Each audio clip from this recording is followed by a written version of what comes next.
you today kind of revolve around how you see, or how Bashar sees, the future and the transition that we can take to launch ourselves into the 5D or the happier version. Yeah, well, I mean, the way Bashar explains what's happening is that you have to sort of think of the idea of parallel realities. From his perspective, they all exist right now. Different versions of Earth exist right now. And that we're actually constantly shifting from one version to another, literally billions of times per second. That's how we create the experience of time and space. Our consciousness is shifting like through different frames of a film strip. And that creates the idea of movement in space and time and change. So what he's saying is you never really change the world you're on. You are changing yourself. You're changing your vibration.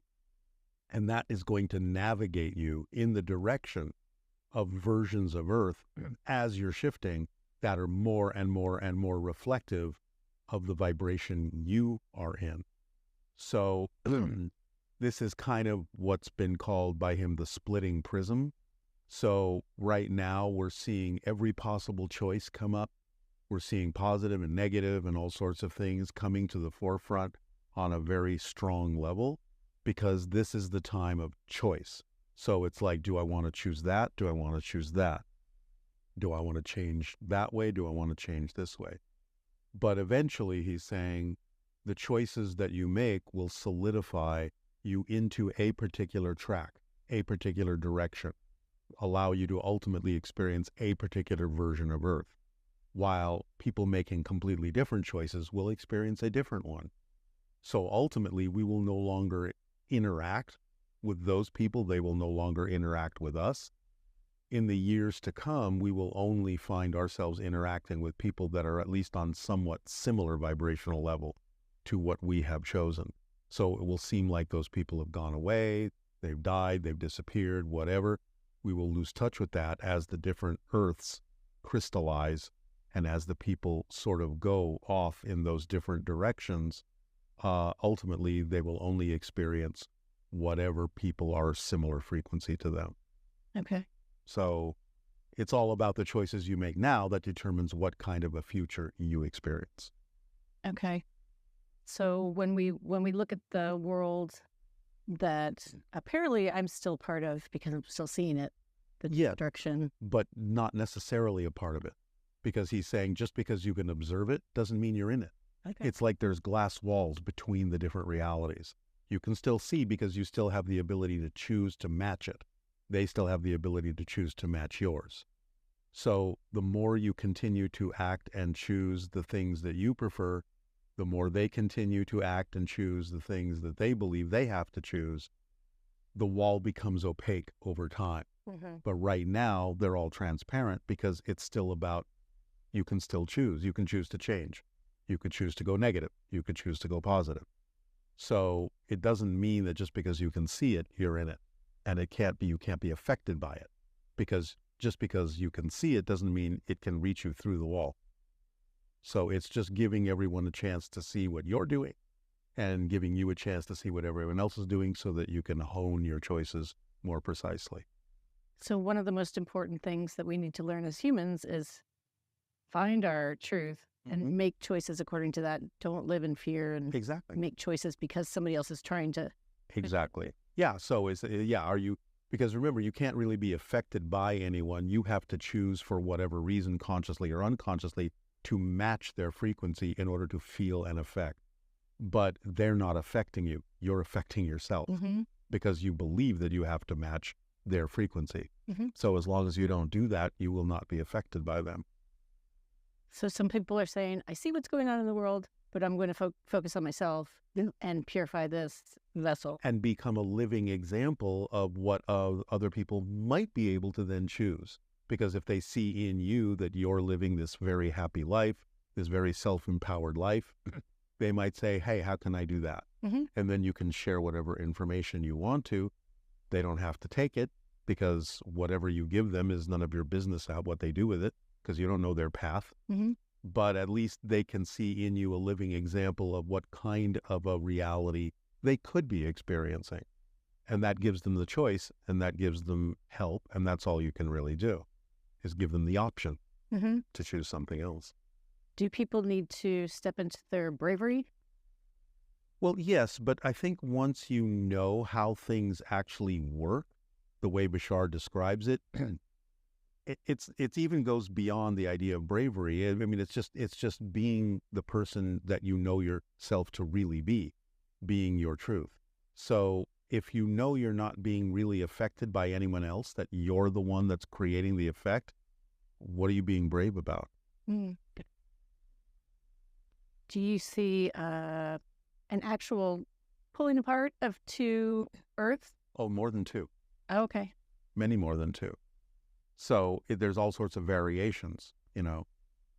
So yes, that's what the splitting prism is actually meant to be, is you actually are having people, because remember, time and space are illusion. So all the versions of Earth are here. In a sense, they're more like shifting through us than we are shifting through them. So it's just a matter of, it's like a TV set, right? You've got all these programs in the same TV set. You only get the channel you're tuned to. You only see the program you're tuned to. If you change the channel, you get a different program.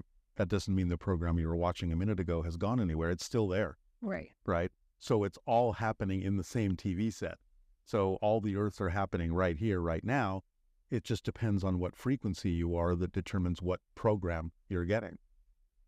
When you say when people change their current place, it also changes them in the past. Yeah, because again, the past is an illusion, and everything is present. Everything is present. The idea of the past is just another version of the present in a sort of a parallel world. But because we're focused in the idea of linear time, we tend to look at it as the past. We tend to look at it as the future, but they're all going on right now. Everything exists simultaneously. So the idea from a linear perspective is, if you change yourself in the present, if you really become a different person, to make sense linearly, to make sense logically from a linear point of view, you had to have a different past to become the person you have become, if you have really changed who you are. So you have to, in a sense, have a different past. And when you can really sort of wrap your mind around that, you really do start experiencing a different past. This is kind of what's now, for some people, being discussed as the Mandela effect. It doesn't mean that every case is this. Sometimes we just have faulty memory. But in certain cases, people are actually remembering different histories, and both of them are true. So I think we're starting to see a leak, a bleed through, different parallel realities. You're starting to be able to have a consciousness that's expanded enough to contain more than one parallel reality awareness. And so you can actually have a conversation with someone who completely disagrees as to some particular historical event, saying, no, it happened this way, or it used to be called that. And you can have a completely opposite idea of what that is. And both of them can be true, because both are real parallel realities that coexist simultaneously. So I think we're starting to be able to sense that our senses are expanding to pick up on a lot more of what's actually here with us right now. What would be the ultimate place where we could have peace, harmony, and... Well, again, it's about having that peace and harmony within ourselves to constantly navigate toward different versions of Earth that are already peaceful and harmonious. But true harmony, from Bashar's perspective, is not homogenization. It's not everyone being the same.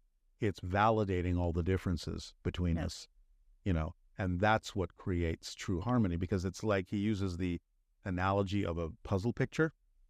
All the pieces are different shapes, but if you are the shape you were made to be, you fit with all the other pieces and create the big picture, and that's harmony. But if the shape is trying to be the same as every other piece, it doesn't fit. There's nowhere for it to go. So you have to be your true shape. And then if everyone is their true shape, they fit with everyone else perfectly, because their differences augment your differences.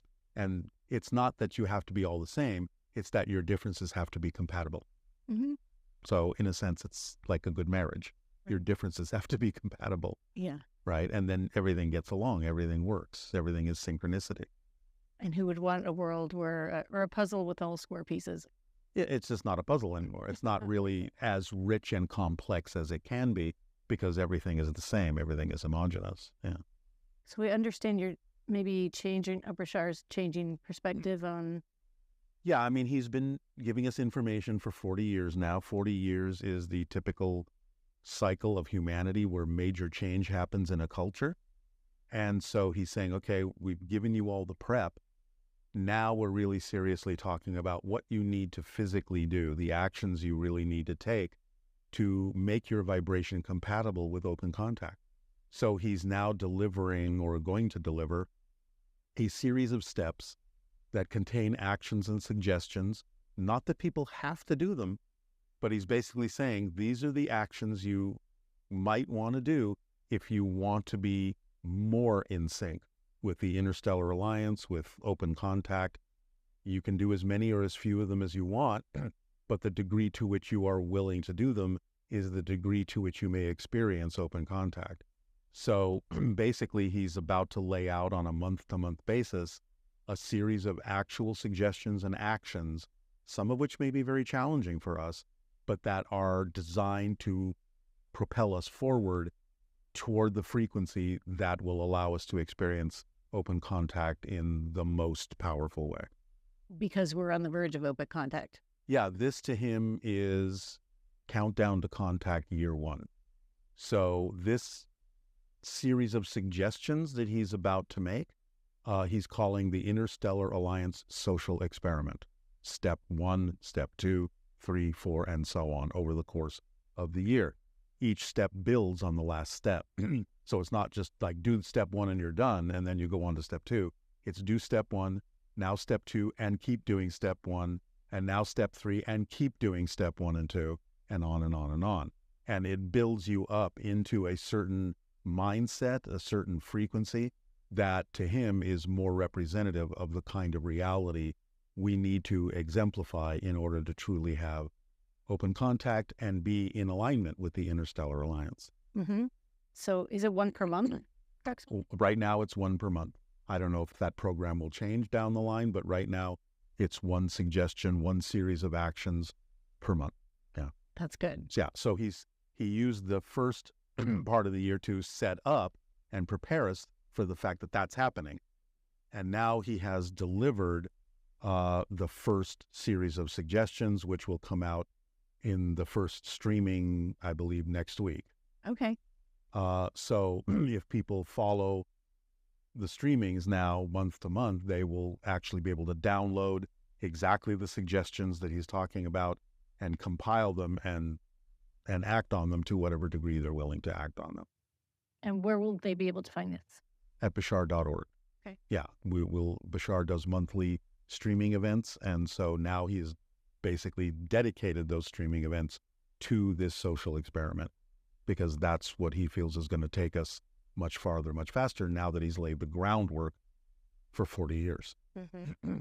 Social experiment sounds like something people can participate in and see if they can get there. Yeah, to whatever degree they're comfortable in doing that, because he does say some of the suggestions he's making, some of the actions he's asking us to take can be challenging because they might be very different from the way we behave in society.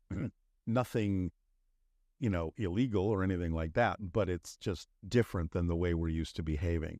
We may have to let go of some behaviors in order to accomplish some of these things. But again, he's saying you don't have to do it. It's up to you. But that will determine how close your frequency is to contact, at least with his group and his Interstellar Alliance.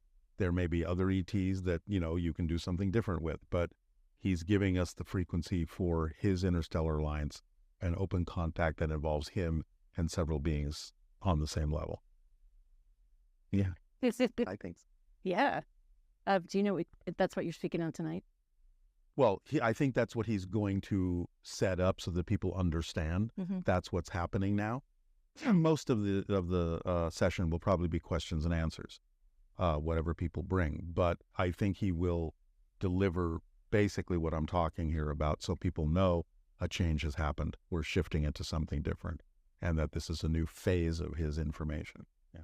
And when you get into alignment, say somebody in the social experiment, perfectly aligned, what would they expect at the end? Well, they should have no insistence on anything in particular. But again, he's basically saying it would make you much more probable to experience open contact in the most beneficial and most powerful way. Be an easier transition. Easier transition, smoother transition. So, yeah. I love that. Thank you so much. You're welcome. Thank you. I hope you have a wonderful time tonight. I will. I always do. Okay. Thank you so much for doing this. Thank you.